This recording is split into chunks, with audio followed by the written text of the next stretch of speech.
Kitco Mining's special coverage of the Deutsche Goldmesse is brought to you by Dynacor. Gold's great climb is going higher. This is Paul Harris for Kitco Mining at the Deutsche Goldmesse conference in Frankfurt, Germany. And joining me today to discuss this is Eric Strand, founder and portfolio manager of AuAg Funds. Eric, welcome to Kitco. Thank you, very nice to be here. Now, Eric, you gave a very fascinating presentation today, and hopefully we'll get into talking about some of the points you raised there. Before we do, let's take a sort of broad view of what's happening in the gold space. We're 18 weeks into 2024, and it's been a pretty good year so far. The gold price has gone up to just under $2,400 per ounce, currently around 2,300. The gold producers are beginning to show some margin expansion and juicy cash flow, and M&A is picking up. Why have we had such a good start to the year? Well, I think it's a lot about central banks buying, for sure. I mean, 2022 was a record, 23 was almost the same, and Q1 24 is the highest buying of any Q1, so that's a big buyer out there. And also the feeling, even if we don't have seen the rates coming down, the Fed has been doing some kind of backdoor QE. The monetary base is going up again. And the US are going on with very big deficits. So I think it's a very expensive economy out there. It's just not just lower rates, they are coming, but now the market can still see it. And it's not so much about the rates, but the QE and also the Fed, they're not going to do the official QT, or very little of it now. So that's the way I think it is. At the start of the year, a lot of people were forecasting $2,300 per ounce gold by the end of the year, so we're there well ahead of time. Do you expect that to sort of continue going on, or do you see the market having a bit of a pause and thinking about why we've got so far so fast? Well, as I said on the presentation, we don't really like outlooks, but we said a 20% for the whole year and 24.75 at the end of the year, and now it looks like not a very big target, and even JP Morgan came out here in March to say 2,500, so I think we can go a lot higher this year. Of course, now we are in the situation, a lot of shorts on the COMEX. They want to get the prices down, and if they can push the prices more down below the 200 days moving average, prices will go even more down. So it's a very interesting situation. But in the basics, I think it's going up for the year. Well, one of the things you talked about in your presentation was the COMEX manipulation, and during your discussion there, you talked about the unrealized losses of 20 billion at the moment. What do you see playing out there? Well, the shorts, they are playing the game. They want, they're always going shorts when the price goes up, and then they want to buy back the shorts on lower prices. And they've been doing that for a lot of years now, unfortunately. I mean, COMEX has become kind of casino for big banks. I mean, it was made for producers to hedge their production, but the producers, they don't hedge anymore, like farmers or miners should do, or that was the purpose of the COMEX, of the commodity exchange. Now it's a big bank casino, and some players, they put on big short positions, and unfortunately for them, I mean, the prices went up with the central banks buying, with the Asian investors buying a lot, and then they have big unrealized losses. It was up to $20 billion, come down a little bit, now as gold has come off a little bit of the top, and of course they are interested to get the prices lower so they can buy back their shorts. For them, hopefully with a profit, but let's see if it works. It's interesting you say that the central bank buying is a big factor here.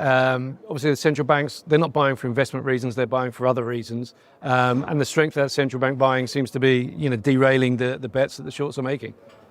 Yeah, and of course the central banks we have this situation, the global situation, and the US doing its things with the dollar. I mean, they're weaponizing the dollar, and also the talks about confiscating the Russian assets. We can discuss it, if it's correct or not, but it creates a situation like if China are planning something, will they hold any US assets before they do the thing or whatever? I mean, they will de-invest in the dollar, and they probably rather hold gold. So I think that's a reason for a lot of BRICS countries to hold gold instead of US dollars.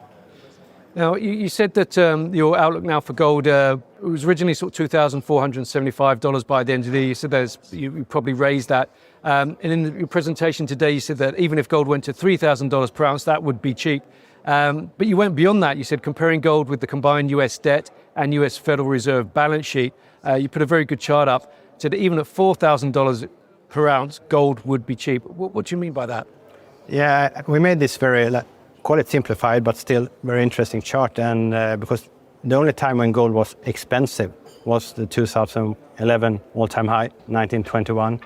And now we have seen so much debt creation and balance sheets on the Federal Reserve going up so much during the last 10, 15 years.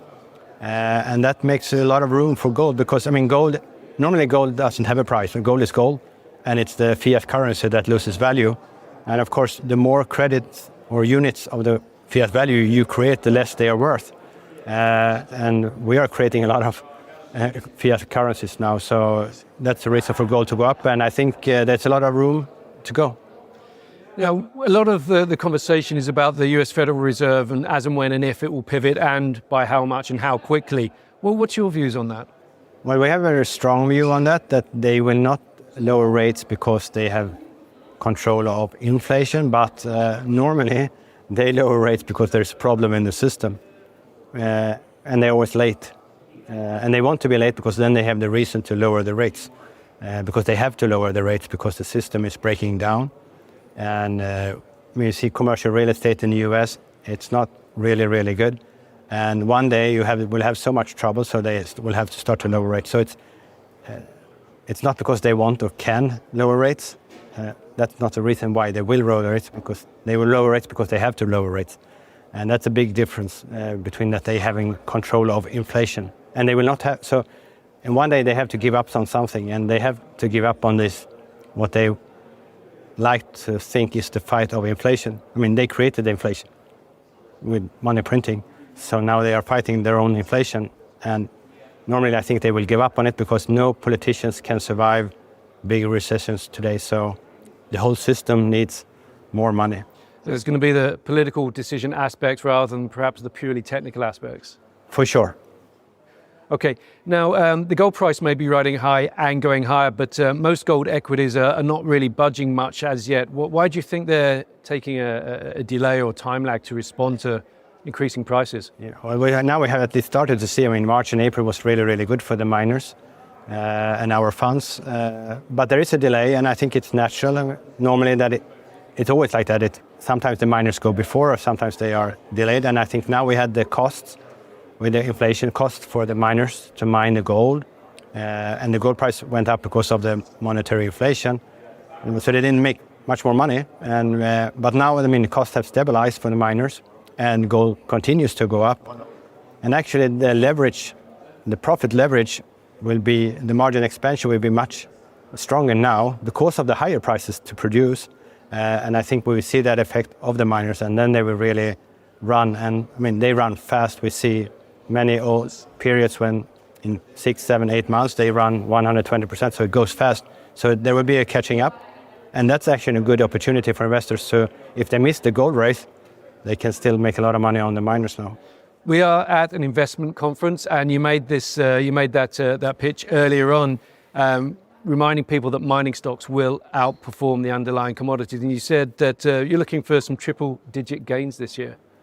Yeah, I hope. But we are really waiting for the year when we have a triple-digit gains. We started our funds 2019, so we have had only double-digit gains some years, and sometimes it was a minus also. But we will get the triple-digit years as well. And actually, after the first 2 months, we were one of the worst funds of all funds. And now we are one of the best funds already after 4 months. So it can be this year. It goes fast. Miners move really fast when they start to move. What do you think will be the trigger for them to really start moving? Of course, I think you want to see the results, but you also want the capital rotation. And we start to see the big IT or AI companies. They are still, some are getting some momentum up, but it's also down. It's not so safe anymore. So when the big investors start to take home some profits there, start to sell there, that's a good thing. And we also like to see more ETF buying, I mean, that has been weak, so there's a potential from ETF buying, momentum buying. All things has to come together. But it will take some time, of course, before everybody's coming in. And what is good is it's so under-allocated. I mean, it's not 1% of all the assets, and if it would just go up to 2-3%, I mean, it would be so much money coming into the small sector. So I think that's the potential.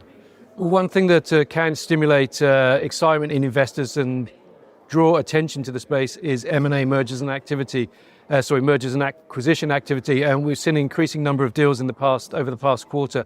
As you look at the space, which deals have you liked and which have you been surprised at? Yeah, I would normally, I mean, I like to be, it's good to have the company that is being sold to another company, get a premium, but basically I'm a bit sad that we get less and less companies. I want to have a lot of companies. I want to have companies to choose from, and it gets less and less, and I don't like that. But most people we have on complain that there's 1,500, 2,000 companies on the TSX and TSXV in the mining space. Yeah, it is. But of course we are a larger fund, so we trade only on the New York Exchange and the TSX. So then there are not so many to choose from, and also what is important when the M&A. I mean, it's good for the business. The companies they have the cash to do it, so that's a good sign. But we don't mine more gold or silver because it's an acquisition or a merger. And I think that would be good for the commodity price. I mean, they don't put money to exploration. And that's hard for the explorers because they don't get bought at this moment. But also there are no more developments, no new gold or new silver coming to the market. And that will actually push the prices for the commodity higher, and that will be good for them, for the big miners. But it doesn't give us more gold or silver in the market. I think we're approaching an interesting moment in time because with prices going higher and costs sort of stabilizing and margin growth, free cash flow growth, each company is going to be faced with the decision, what do we do with that? The growing cash on our balance sheet? Do we invest in growth in our own portfolios? Do we buy somebody else? Do we turn to shareholders through increasing dividend payments or share buybacks? What do you think the gold company should do with the money they're going to be making? Well, first of all, I think we have to notice that there has been a big change from the 2011 era when they did too much expansion, too much growth, and they spent too much money. And shareholders were not happy with that, and all owners had to pay for that. Now they are doing the opposite. They are keeping the cash, or they are buying already developing rather big companies, and they have higher dividends, rather high dividends. They are starting doing buybacks. They have lowered the debt, which is, I mean, it's great for the companies. They look good, but of course they don't grow as much. So it's an interesting situation, and they are very unsecure due to geopolitical reasons. To start a new mine, even if you have something there, you start it takes a lot of time, costs a lot of money, and then you don't know the political situation. So I think it will be different this time.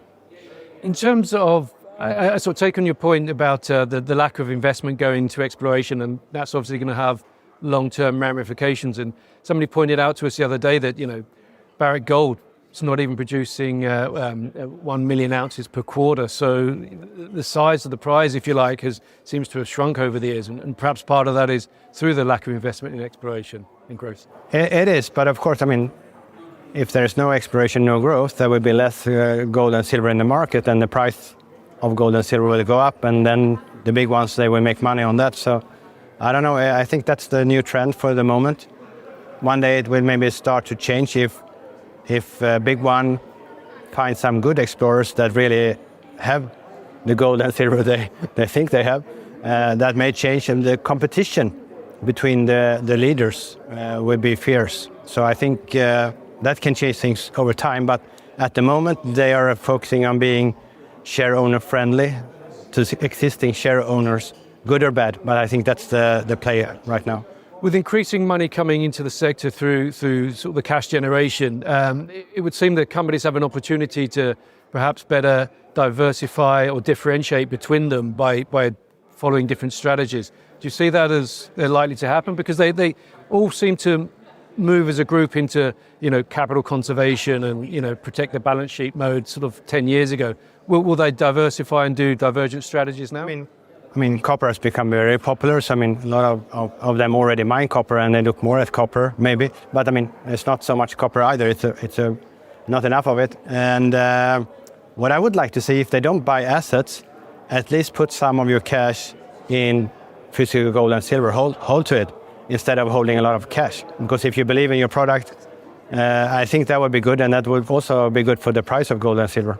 Well, rather than buying gold, why don't they just inventory what they're producing and keep it there, add it on their balance sheet and hope for high prices? Yeah. Don't sell it cheap. But nobody really seems to do that. No, and that's the interesting thing, that would be really interesting if the mining industry would become more of a price maker and not a price taker. I think that has been a problem for a long time, that the miners are price takers. And big companies, successful companies like Apple or so on, they are price makers. They make the price, they put the price on the phone, and we have to buy it, and we do. And I think maybe we somehow get some change in that order. I mean, that would be interesting and fascinating if that happened. Eric, how do you think the rest of this year is going to play out?